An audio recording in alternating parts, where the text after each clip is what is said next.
Dudet saves them, and they end up on a rooftop. Now, they're in the South, so you know that there's still tensions going on between these two, and T-Dog dropping the keys and leaving Yonder to reenact Saw, that doesn't help. They end up dressing up like Lady Gaga in order to get past the walkers. They end up at a camp where Rick is able to reconnect with his family, but little does he know that his ex-buddy of a cop was connecting with his wife. Of course, now that they're in the apocalypse, everything's changed, so they have a completely different set of worries, right? Their only concerns are adultery, domestic abuse, racial tensions. But there's hope when they go to the CDC in order to find a cure, except that when they get there, the dude who's running the place.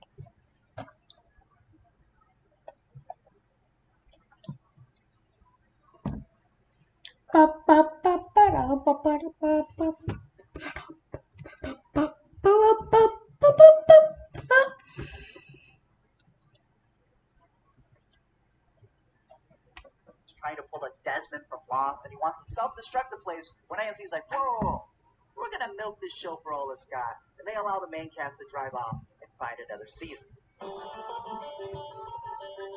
Now this one breaks more than the huge traffic jam that they find themselves in the beginning.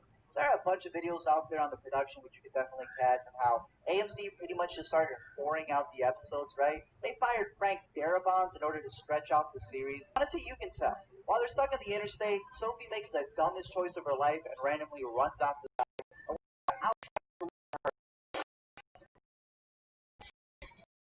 They, but he has this is far by doing a show style the apocalypse to stay there as Carl recovers, even though nobody in this farm agrees with each other. There's Dale, who's like Walter White in his RV, and he never broke bad, and eventually he dies. He was supposed to be the most moral one. Rick and Shane are always tweaking and arguing with each other, especially when it turns out that Lori's pregnant. And unless they rock, paper, scissors it, one of them is going to have to go. And then it turns out that Herschel's been keeping zombies in his barn because he believes in rehabilitating them. And since half the group finds that to be extremely weird, Shane decides to go, let me tell you something. No, shoots all the zombies, revealing that Sophia was actually in there the entire time, and she comes out as a walker at the end. And Rick continues to shoot kids. Now, as much as I like John Bernthal, unless my man's playing the Punisher, dude is way too intense to be around, right? Rick realizes this and sets out to kill Shane. Like father, like son. Carl also kills Shane. They end up leaving the farm as they head to a prison, and it turns out that that sweet nothing that was whispered in Rick's ear in season one was that everyone is already infected. So even if you die of a damn paper cut, you're coming back as a walker. Rick tells him that he's in charge and that what he says goes as we cut into the intro of a brand new character. They make it to the prison where they find criminals who've been locked in there so long that the criminals are like, did we miss Taco Tuesday? Rick tries to divide the prison with the criminals, but then realizes why they're criminals to begin with and decides to cut it. They get a new black person in the cast, so you know the AMC rule. They get rid of T-Dog, So Long Sweet Prince, and then So Long Tyrese when they see Morgan again. Lori gives birth, so again, they need to cut it, and Carl has to put his mama down, and he does so like a man. In fact, it's his dad who starts losing it. Homie starts talking to his dead wife on the phone. He's going crazy and kicking out innocent people from the shelter. And then he has to deal with this dude called the governor. Now, I don't want to fully be that person, but I'm going to be that person. The governor in the comic was crazy. Dude straight up chopped Rick's hand off the moment that they met, which meant that the literal main character from the series had no arm for over 100 issues. Maybe it was, saving them ink not to draw that hand, and perhaps the CGI for TV was too expensive, but man, I wanted to see that scene. Anyways, the governor grossly governs Woodbury, which is this mini town that's been set up. They got their own little society, but this dude has his dead daughter on a leash. Instead of cable, this guy just sits and watches a dead aquarium. He kills the National Guard for their weapons, shoots his own damn people, hired the kosherman insatiable to be a doctor, and then almost gropes Len's girl before he realizes he ain't on HBO.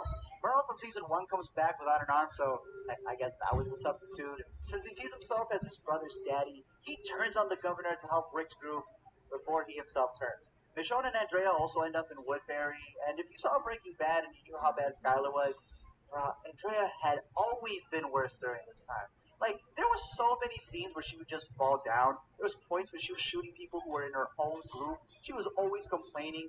But it's specifically in season 3 where she had the chance to bash the governor, and and instead smashes the governor. So he kills her instead. Michonne, who is a top 3 character, grabs her katana, shish kebabs the governor, and kills his already dead daughter as he gets enraged so much to the point that he sets his one good eye out to destroy the prison.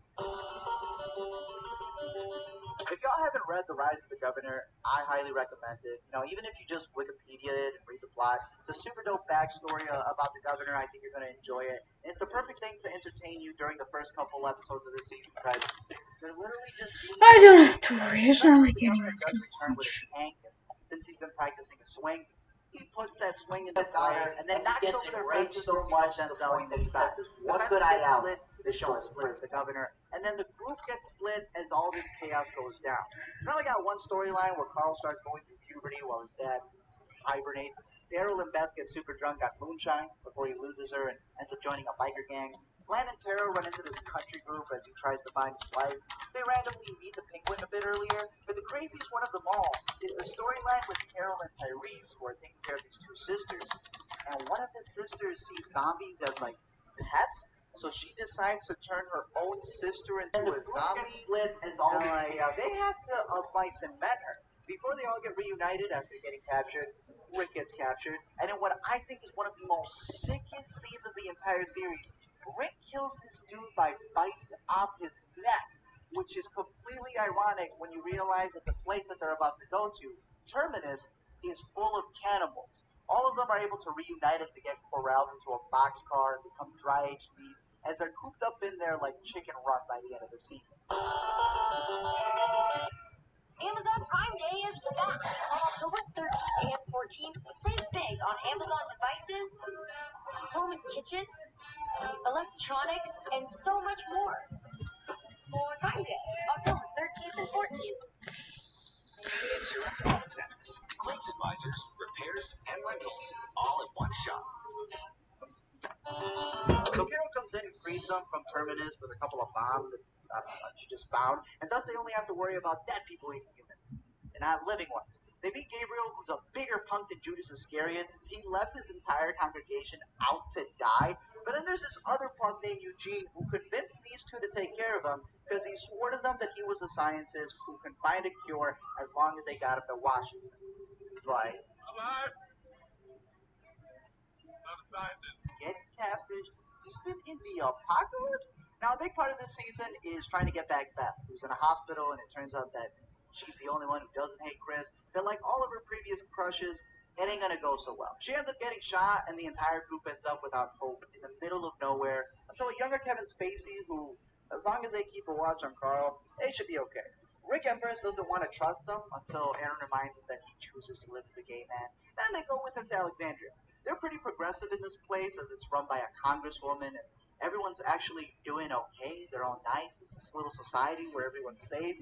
It's just none of them know how to deal with the apocalypse. These dudes are having like cocktail parties and PTA meetings. Most of them don't even know how to spell the word zombie. So Rick starts going a little crazy and he starts acting like the villain because he wants to take over in order to force everyone to be safe. And so Michonne has to Conor McGregor the dude.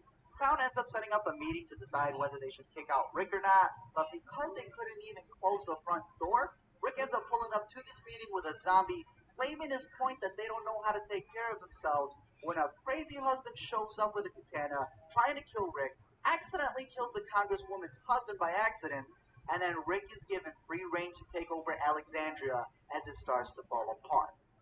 But hey, he sees Morgan again. So now there's this new group called the Wolves who cut W's into their forehead. They just keep taunting them, but this season is more concerned about romance. Rick was dating the wife of the dude who tried to kill him before moving on to Michonne. Tara starts dating the doctor. Carl starts flirting with this emo girl. Abraham was dating Rosita before going to Sasha. And right when Maggie finds out she's pregnant, this punk shoots himself, causing Glenn to fall into a horde of zombies. And of course, they would follow up this cliffhanger of an episode with a slow-paced flashback episode. So instead, let me take this time to show you a little kill count montage.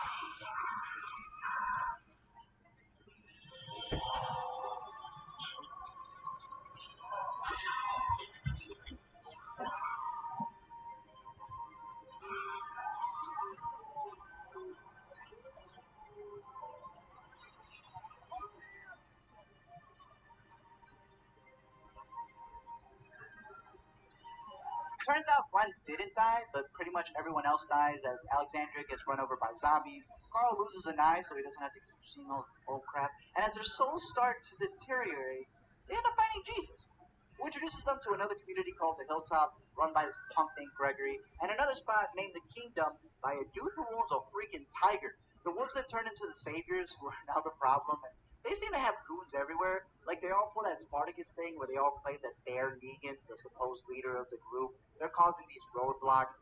Eugene bites a penis, and then the real Negan shows up, lines up the entire main cast to teach them a lesson for killing his men, and then hits the camera. So unlike the biblical story of Isaac, Abraham gets sacrificed here, which sucks because he was a cool character who at least got to say one dope line before he got cut.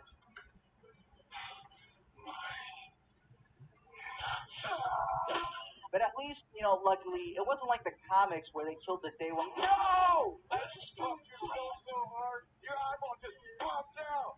Lena Negan then just makes everything so depressing, which it's funny because his backstory is that he was a PE teacher who survived the apocalypse by belittling people. He even named his bat Lucille after his wife who died of cancer, but he's the reason why there's a whole unrated cut of these seasons because he just likes throwing out F-bombs, torturing Daryl, even though everyone knows he's going to be fine because he's a boondock saint. We learned that Negan acts like a Mormon who likes taking other people's wives. If anyone tries to do anything, like right here, he just irons their face. He makes Eugene his hoe since, Eugene's a punk who, even when his home people try to rescue him, he pukes on them. Rick's still set on killing Negan though, so he decides to steal guns from these wild ass man group of ladies who's run by a grandma. Tries to partner up with these trash people who have guns, but the only way to get them is by fighting their walker minotaur. It's weird. But then the trash people end up double crossing them. Negan pulls up and is about to whack-a-mole Carl when Tony the Tiger appears from the depths of hope.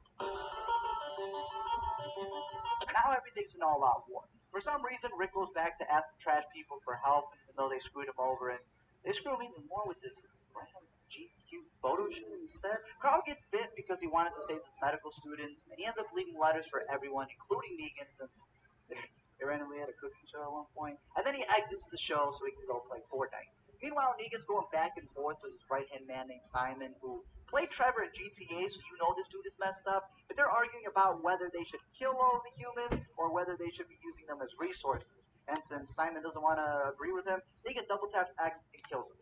A bunch more violence ensues. They randomly meet Georgie, who's like a very great music teacher. More violence ensues as people turn. A helicopter randomly appears. They continue their all-out war.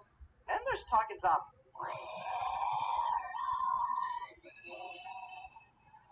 By the end of season 8, I swear there was like 20 double crosses that were happening in each episode. But the biggest twist of them all was that the bullets that Eugene has been making this entire time were actually rigged to backfire on the Saviors in order to help Rick win.